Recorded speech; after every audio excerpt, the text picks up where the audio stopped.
Well, good morning. Welcome to the final Fair Talk 2017. I'm kind of sad, John, but maybe you're happy. We have 51 weeks to recover before we get ready for another Rice County Fair. That's right, 51 weeks and counting down. So, yeah, it's hard to see it be in the past now, but when you look at it all in all, I think we had a good fair, a successful fair, and a lot of everybody's work paid off, and it was great to see all the people come out and enjoy themselves. And we had a couple bumps in the road. We had a thunderstorm Wednesday afternoon. It rained a lot on Friday. It was amazing. Once it quit raining, all at once, people were out and about again, and it was back to business as usual. That's right. We had a little bit of everything. We had some rainy weather, we had some hot weather, we had some cool weather.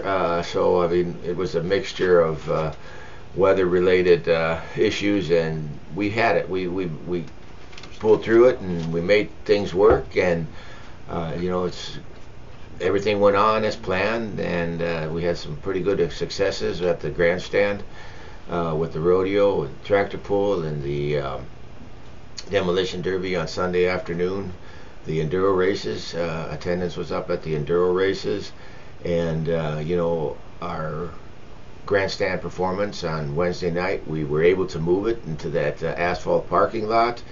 And those guys are crazy. Yeah, that's all I have to say about those guys riding those bikes. Yeah, it was amazing, some of the things they did on them bikes, and but that's what it takes. It takes individuals like that to put on a show. They put on a great show, and it was free, no admission to it, and it was a good learning experience for us at the Fair Board. It opens up our eyes to some different things and opportunities that we have at the fairgrounds there. So all in all, it was probably a good thing, and we learned from it, and we'll just go on. And well, it was good planning too. All at once we had to move it because the grandstand track was so wet. They needed someplace dry to land. Exactly. So here's the guys out there from the fair board with the leaf blowers blowing the water off, and then there with a propane torch to dry out the asphalt so they could do it. And then I think it was you. I was visiting with you, and he said we should get all those chairs from the Selner stage, and they set up all of those benches, I should say, around there, and there were lots of people there watching. That's exactly right. So I said, we learned some things, and which was good, and it was probably wasn't the biggest success we were hoping for, but I think it was a success. Well, over having to cancel it because it was too wet. That's exactly right. And word spread. Some of the people that saw it and were just amazed at what they could do, they spread the word.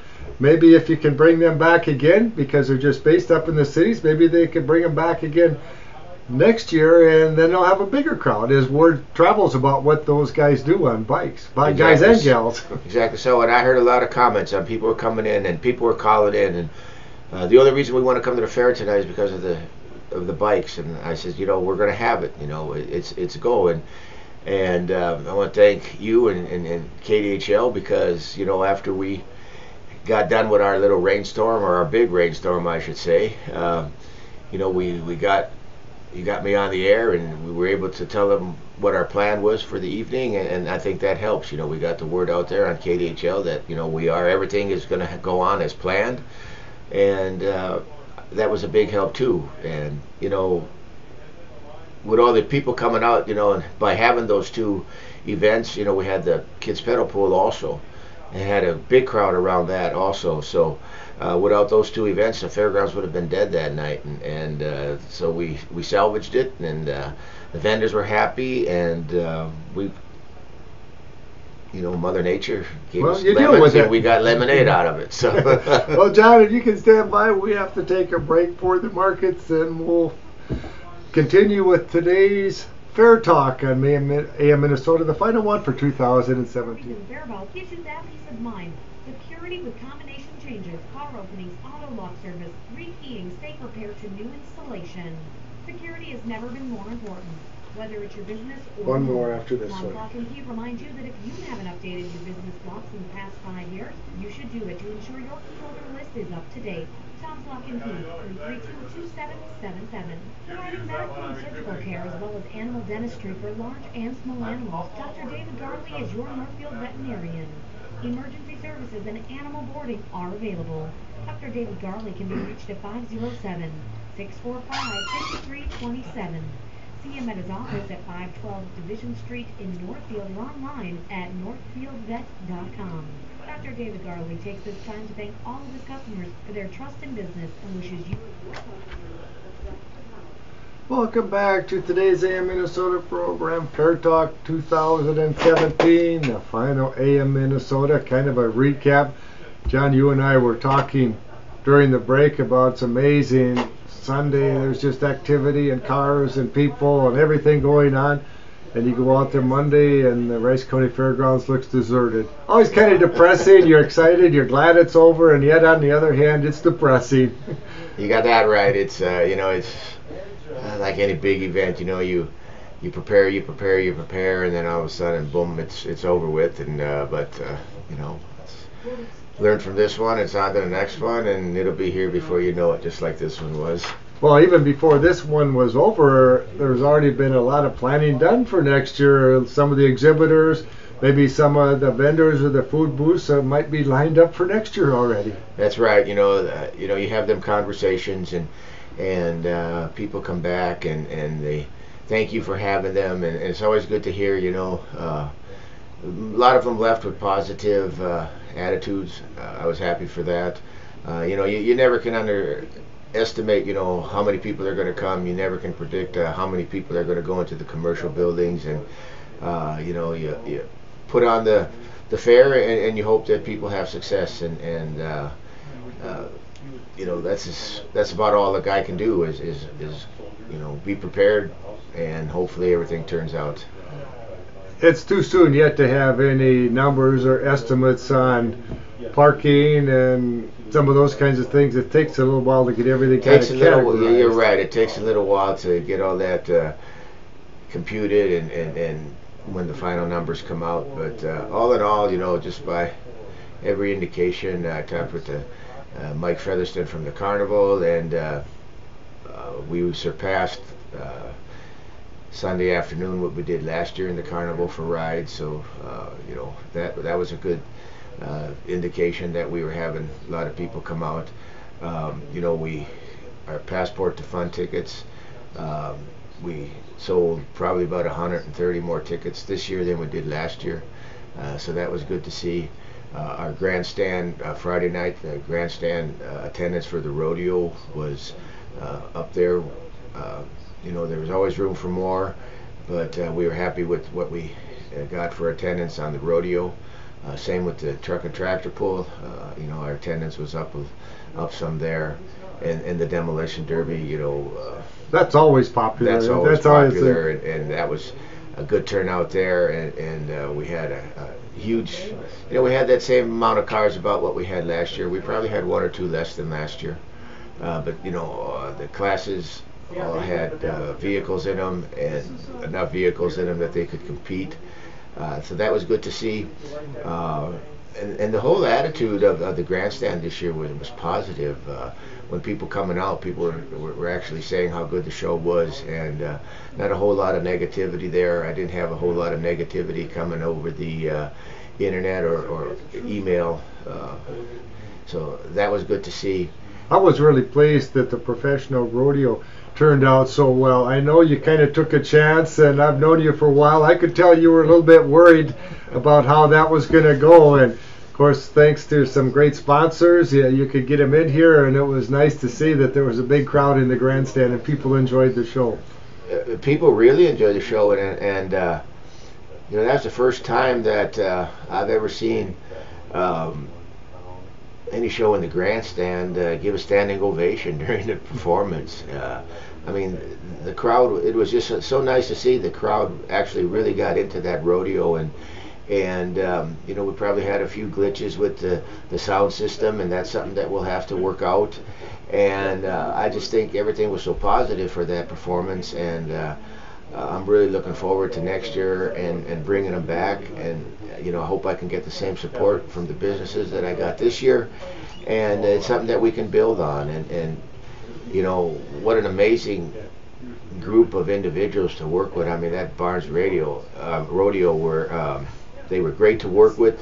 They were very professional, and you can tell that they do this all the time, because when we have our meeting before the rodeo, when we plan everything and how the event is going to go, they're very professional about it, and they know what they want, and it goes on. And like I said, we had a little bit of a glitch with the speaker system.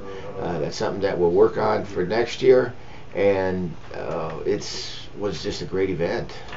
And of course, the truck and tractor pull, what can you say about that? Always goes well. That always goes well, and hopefully we continue going well with that. And the enduro races turned out well this year.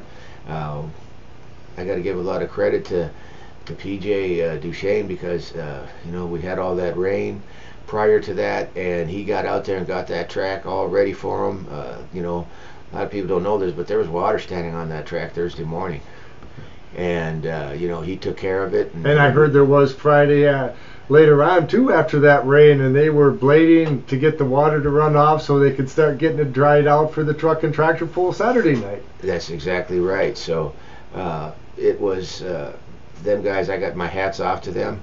They did a great job, and I didn't even have to go back there and tell them what to do, or they took it, the guys that were back there, and they knew they had a plan. They had a plan, and they knew what to do.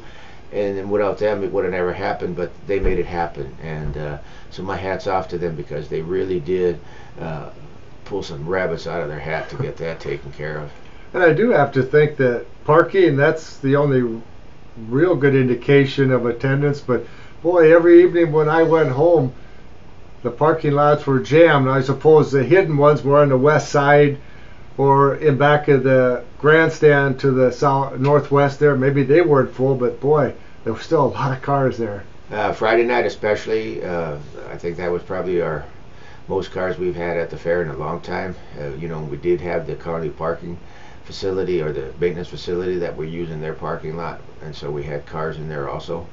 And the other good indication that I like to look at is when I look down the lanes in the carnival, all you saw were bodies, and you didn't see a lot of space. And most of them were eating something. That's right, eating them, or they were going on a ride, or they were going on playing a game, but you didn't see a lot of space between the bodies. And when I look down them, the alleys, and I can see it's shoulder to shoulder people. There's people at the fair. Speaking of the rides, boy, they had some really nice rides, Gold Star Amusement. Thought for a while there that we were at the State Fair in terms of some of the quality rides they'd had. Now, granted, not as many as you have at the State Fair, but they were some first-class rides that they had. They were, and they did an excellent job this year. Excellent job the way they had it laid out. And you're right. It just the rides, the quality of rides is what I like to say is was exceptional this year, and I think we had a fantastic turnout in both with the rides and the people that were going on the rides. And if you looked, those rides weren't standing still very long in the evenings. I mean, there was people riding them all the time, and that's what you like to see. You don't like to see a ride standing still because nobody's riding it. And the same with the kids' rides. They had that laid out real well. The kids' rides were busy. They were going late into the evening, and everybody was just having a great time, stopping by, and they were eating food, and so what more could you ask for? A lot of people were going through the commercial buildings, and that was good to see. The 4-H, I can't say enough about our 4-H program, and the shows that they were able to put on, livestock shows, general projects. The building was, had an array of projects in there. It was good to see, and these kids do a lot of work, and I'm sure it's rewarding to them for people to come and stand and stare at their project. Wow, how they do that, or how they get this done. Our open class building was busy. So that was good to see.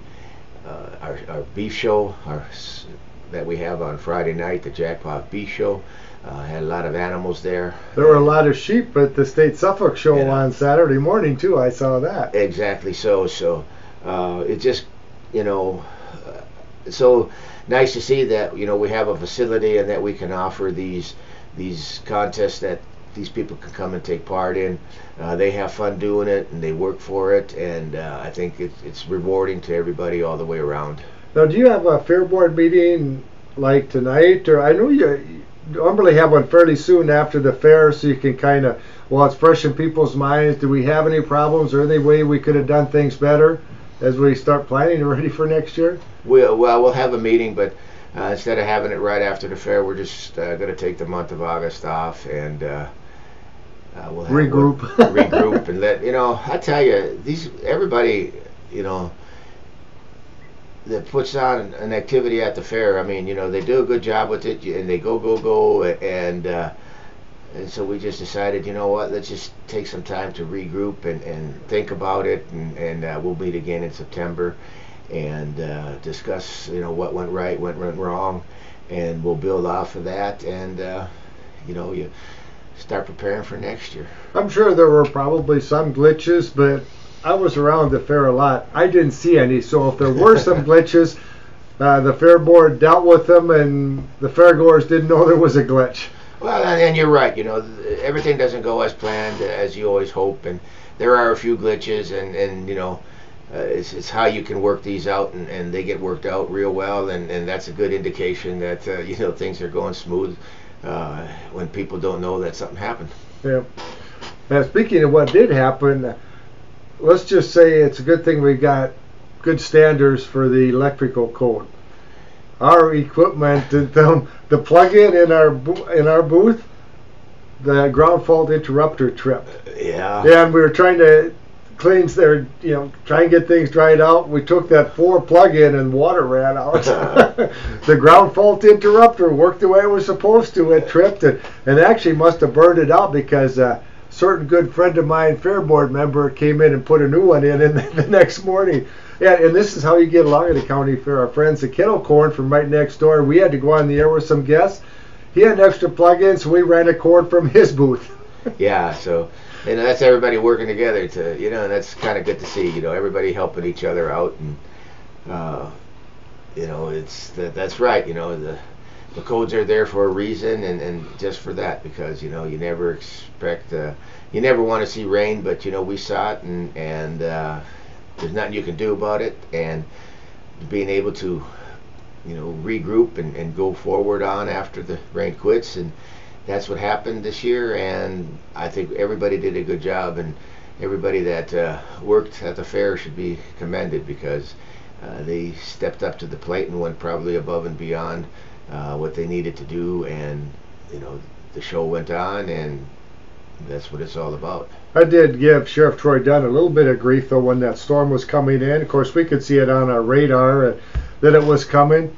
Now, if you'd have been farmer out in the field, you maybe could have gotten a couple more rounds planted before that storm hit. But oh no, you guys shut all the rides down before. And Troy said, "Yeah, Jerry, just think about it. You want to be on the metal Ferris wheel in a thunderstorm when it's approaching." Well, we knew that the storm was coming in long before it came in, and Troy and I were in communication with each other, and that decision was made long before the storm actually got there. Well, you could see them all once the ride stopped. Everybody was off. All of the tents in the games, they were buttoning up their canvases and stuff, getting ready for it. Yeah, and the fair rides are supposed to open at 3, and it was before that we said, we're going to wait and see what this weather does, and I was in communication with the carnival people, and with today's technology, so obviously the sheriff's department, they have a computer that they're watching this on. The carnival people were watching their computers. I was watching my computer in the office, and we all came to the same consensus: is we're going to postpone opening the rides. The last thing we want to do is open the rides and we're in the middle of the rides, and all of a sudden a big wind comes up, and we got people on the rides. How do you get them off fast enough? So that decision was made. We're going to postpone opening the rides, which was a good thing. Yeah, because then it must have been about 5:30 or 6 all at once. Everything was up and running. Yeah, it was up and running, and so the decision was made. It was a good decision. It was a safe decision. And I know there's probably a few people that were upset that things didn't go on at 3 o'clock, but all in all, I think they realized that when it was all said and done that there was a reason that we had to make that decision. Yep, safety first. Yeah, and we kept getting, we were in a severe, and then we got taken out of the severe, and those are just kind of the tough decisions. You hate to have to make those decisions, but the safety of the people coming to the fair is first, and so it was a decision we made, and I'm glad we made it. Going to be hard to improve on the fair next year. I thought this one was like, of course you always say your last fair is always your favorite, except I remember last year it was so miserably hot that was tough, and it really affected the attendance, I'm sure, last year. It did, and we had favorable weather. It wasn't that stifling hot. We had a few days it got hot. It was warm, but not unbearable. Not unbearable, and the evenings were pleasant, and people came out and enjoyed it. And a lot of people did, and that's what's so cool. I always said it's like a kind of a family reunion. I get to a lot of county fairs, a lot of different events, and there are certain people that you only see once a year at that specific event. You're exactly right there, and sometimes you can set your clock by it too. So it's good to see. It's sad that you only get to see people once a year, but at the same time, it's good that you get to see them at the fair. So. Ooh, I almost forgot. Guess what? We better take a break. We better take another break, and then we'll wrap up today's AM Minnesota program, the Final Fair Talk 2017 with Rice County Fair Manager John Dvorak. Welcome back to today's AM Minnesota program with John Dvorak, Rice County Fair Manager. John, the only thing we missed about the fair is I didn't see you on the mechanical bull. I learned my lesson last year. Well, I thought maybe you were on the real bull at the rodeo Friday night, maybe. No, at some point in time, you got to realize that you got to grow up. Or your body tells you it's time to grow up. We only have about a minute left, John, but it sure was fun. The anticipation building up to the Rice County Fair, and it was a great Rice County Fair 2017, and we'll look forward to doing it all over again next year. That's right, Jerry. There's a lot of people that need to be thanked here. I've got 3 Fair Board members that are dealing with some serious health issues, and 2 of them were at the fair like nothing was wrong. I wish them the best. I know they've got a long road ahead of them, and I just want to thank them for coming out. They know who they are. My Fair Board members, I want to thank them. They did a great job this year. They went above and beyond. I always call them the Fair Board widows, that their spouses that are at home. Thank you for allowing them to be at the fair. I know they put their lives on hold for a whole week. I appreciate that. I appreciate all the volunteers that come out and volunteer. I want to thank you. I sincerely thank you, because without the volunteers that we have coming to the fair, would not be possible. Our sponsors, I can't forget about our sponsors. Without you, for sure the fair wouldn't go on. So everybody worked together as a team this year. I think we hit a home run, and I look forward again to next year, and I wish everybody a good rest of the summer, and we'll see you next year. Thanks, John. Thank you, Always Jerry. enjoy visiting with you. It's been John fun. Dvorak, the Rice County Fair Manager. Here is